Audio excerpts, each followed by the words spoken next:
मुखिया जी, एक तरह से जो है कल परसों प्रेस कॉन्फ्रेंस हुआ था, कल प्रिंट मीडिया में छप के आई, इलेक्ट्रॉनिक मीडिया ने भी दिखाया। नीतीश कुमार जी बार बार मुखियाओं पर जो है फरमान जारी कर रहे हैं। एक तरफ फिर उन्होंने जारी कर दिया नया फरमान कि जो मुखिया ऑडिट समय से नहीं कराएगा वो पंचायत चुनाव नहीं लड़ेंगे, यानी पंचायत के हकदार नहीं होंगे। क्या रहेगा इसके प्रति? देखिए, नीतीश कुमार जी पता नहीं किसके बहकावे में ये सारे काम कर रहे हैं, समझ में नहीं आ रहा है। हम कहते हैं कि पंचायत की जिम्मेदारी मुखिया पर नहीं है, वित्तीय प्रभार पंचायत सचिव की है और पंचायत सचिव अपने वित्तीय वर्ष में ऑडिट कराते हैं। ऑडिटर पटना से आते हैं जिला, और जिला में बैठ करके वो प्रखंडवार सूची बनाते हैं और ऐसे में ऑडिट हो रहा है। इस बार का विडंबना बना रही है कि कोरोना लेकर के आज तक कोई ऑडिटर जिला आया नहीं। अब जब जिला वो आए नहीं तो पंचायत सचिव ऑडिट कहाँ से कराएंगे? इस साल का ऑडिट हो नहीं सका है। अब जब तक ऑडिटर जिला नहीं आते हैं तो इसकी जिम्मेवारी हमारे पंचायत सचिव को है, क्योंकि वो गवर्नमेंट बॉडी है और पूरा वित्तीय मामला उनके जिम्मे है, उनको कराना है। अब इसमें मुखिया को लपेटना ये सरकार का गलत नीति है। मैं इस नीति का विरोध कर रहा हूँ।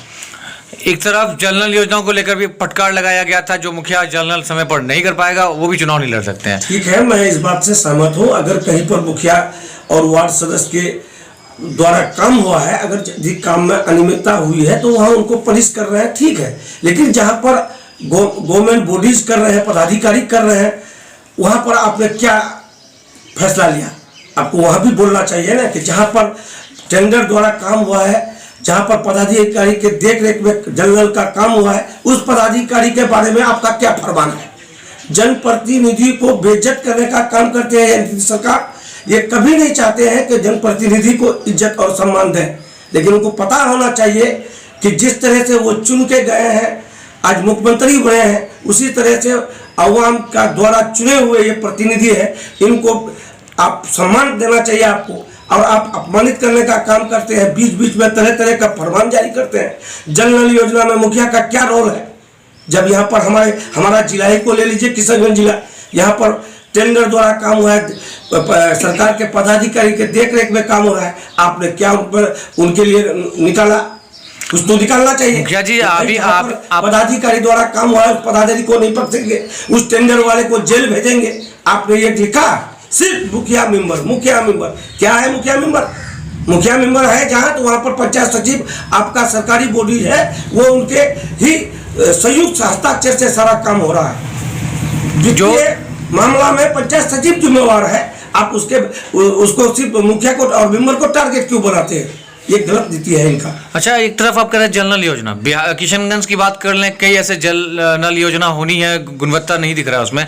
नलें खड़ी हैं आपके बैठक में, नलें खड़ी है, पानी का पता नहीं है। मेरे पंचायत को ही देख लीजिए, मेरे पंचायत में 13 वाटर प्लांट लगे हैं, एक भी चालू नहीं है, और आधा गांव कनेक्शन से वंचित है। जहां आधा गांव में कनेक्शन हुआ भी है तो वहां एक बूंद पानी नहीं जा रहा है। इस पर क्या कार्रवाई हो रही है? मैंने जिला में भी इसकी लिखित सूचना दी थी, माननीय मुख्यमंत्री को भी लिखित सूचना दी थी, वहां से भी पदाधिकारी आए, मेरे देख रेख में जांच करके गए।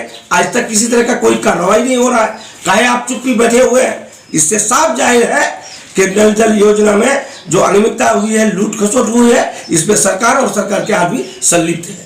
मतलब बहुत बड़ा आरोप लगा रहे हैं आप, संयुक्त कह रहे हैं कि इसका मतलब है कि वो भी खा रहे हैं। आप खाते हैं उंगली, जहां पर मुखिया मेंबर काम किया है, आप वहां मुखिया मेंबर पर नीति बनाते हैं, आप उसके बारे में तरह तरह की आरोप लगाते हैं। आप पदाधिकारी के मामले में आप चुप क्यों है?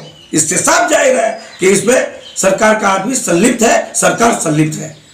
अच्छा मुखिया जी, चुनाव जो है नीति को फिलहाल टाला गया है, 2 महीने के लिए स्थगित किया गया है। 2 महीने के बाद ही कुछ हो सकता है, क्या रहेगा? 2 महीने के बाद रहेगा चुनाव होंगे? अभी 2 महीने के लिए आप लोग को जो कार्य स्थगित कर दिया गया, रोका गया है, उनके प्रति क्या सोचे आप लोग? अभी तक तो हम स्थगित की बात नहीं कहेंगे, इसलिए कि जून तक हम लोग हैं। हमारा कार्यकाल जून में पूरा हो रहा है, जून तक तो हम मुखिया है। इसलिए अगर किसी तरह की रोक की बात चल रही है तो यहाँ भी गलत कर रहे हैं। आप समय पर चुनाव नहीं करा रहे हैं, ये सरकार की जिम्मेवारी है कि समय पर चुनाव करा दे।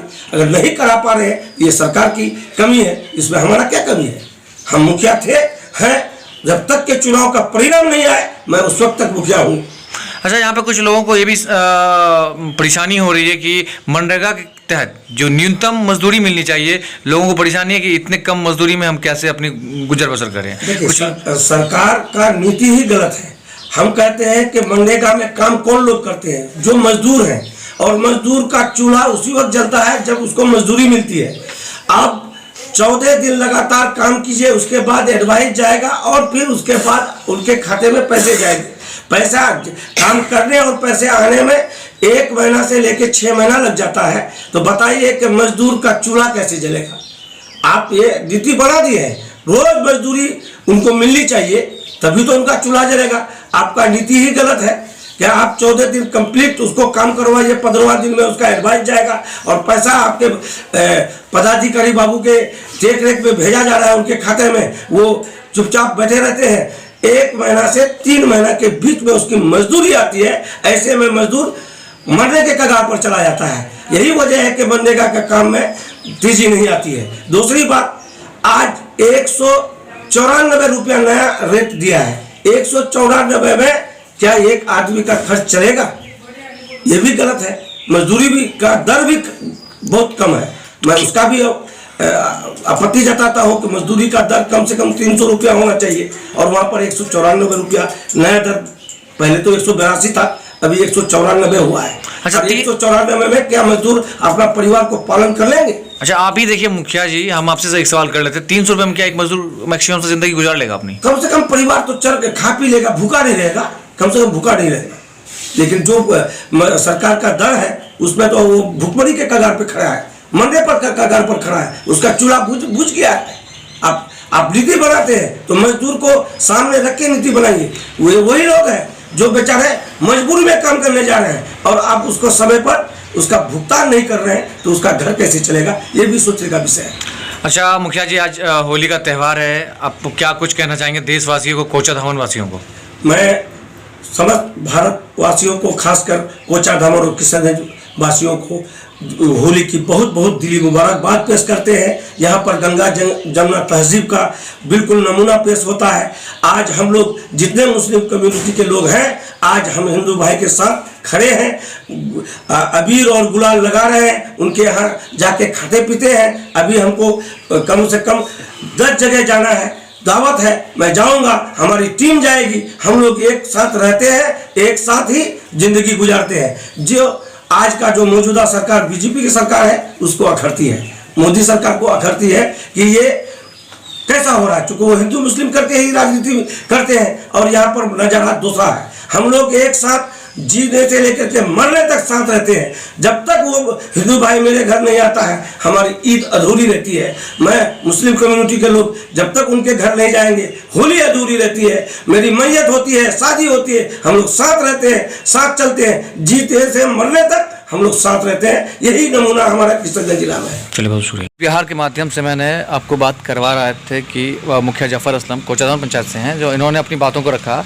एक तरफ बार बार बिहार में नीतीश कुमार जी का फरमान जारी होता है। माननीय मुख्यमंत्री जी फरमान जारी करने से पहले देखते ये नहीं है कि हम बोल क्या रहे हैं और हो क्या रहा है। ऐसे में प्रशासन पर भी सवाल खड़ा होता है कि लगातार हमने मीडिया के माध्यम से कई ऐसे सवाल भी उठाया था। एक तरफ सरकार ने जल नल योजनाओं को लेकर बेहतर व्यवस्थाओं पर काम करने की बातें कही जा रही थी। लगातार हमने सवालों के घेरे में सरकार से भी पूछने की कोशिश की, मगर सरकार की तरफ से अब तक कोई बड़ी पहल नहीं दिख रही है। लगातार मुखिया द्वारा जो फरमान जारी की जाती है, मुखिया इसमें कई मुखियाओं का मैंने प्रतिक्रिया लिया। मुखिया लोगों का साफ कहना है कि नीतीश कुमार अपने बौखलाहट में आकर कुछ भी अनाप शनाप बोल जाते हैं। ऐसे में लगातार देखना यह है कि अब सरकार की क्या पहल होगी और क्या रहेगा व्यवस्था। हम न्यूज़ बिहार के लिए किशनगंज से संवाददाता मिन्हाज आलम।